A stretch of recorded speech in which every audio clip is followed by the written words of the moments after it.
অন্যদিকে টি-20 বিশ্বকাপের উদ্বোধনী ম্যাচে ফাহিম আশরাফের দুর্দান্ত ব্যাটিংয়ে নেদারল্যান্ডসকে 3 উইকেটে হারিয়েছে পাকিস্তান।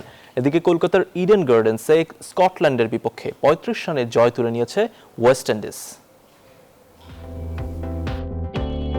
টি-20 বিশ্বকাপের উদ্বোধনী ম্যাচেই দেখা গেল রোমাঞ্চ। আইসিসির সহযোগী সদস্য নেদারল্যান্ডসের কাছে প্রায় হারের মুখে পড়েছিল পাকিস্তান। শেষ পর্যন্ত ফাহিম আশরাফের ব্যাটিং তাণ্ডবে 3 উইকেটে জয় নিয়ে বিশ্বকাপ শুরু করল পাকিস্তান।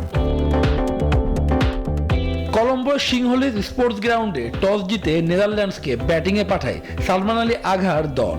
যদিও পাকিস্তানের বিপক্ষে দারুণ ছন্দ নিয়ে শুরু করে ডাচরা। 12 ওভার 1 বলে 100 পার করেন তারা। দলীয় 105 রানে ডি লিডের পতনের পর ছন্দ ধরে রাখতে পারেনি দলটি। হিউস্টনে রকিং টেস্টি, সীমানা ছাড়াও নিজেকে হারাও।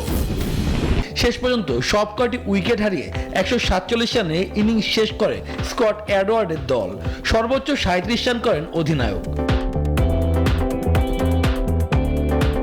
জবাবে ব্যাট করতে নেমে চাপে পড়ে পাকিস্তান। দলীয় 114 রানে 7 উইকেট হারিয়ে বসে দলটি। তবে ফাহিম আশরাফের 29 রানের ইনিংসে 3 বল বাকি রেখে জয় পায় সাবেক চ্যাম্পিয়নরা। এদিকে দিনের আরেক ম্যাচে স্কটল্যান্ডের বিপক্ষে জয় তুলে নিয়েছে ওয়েস্ট ইন্ডিজ। শিমরন হিটমায়ারের দারুণ ব্যাটিংয়ে 182 রান করে ক্যারিবীয়রা। লক্ষ্য তাড়া করতে নেমে স্কটিশদের ইনিংস গুটিয়ে যায় 147 রানে। ফলে 35 রানে জয় পায় ওয়েস্ট ইন্ডিজ। ক্যারিবীয়দের হয়ে হ্যাটট্রিকের দেখা পান রোমারিও শেফার।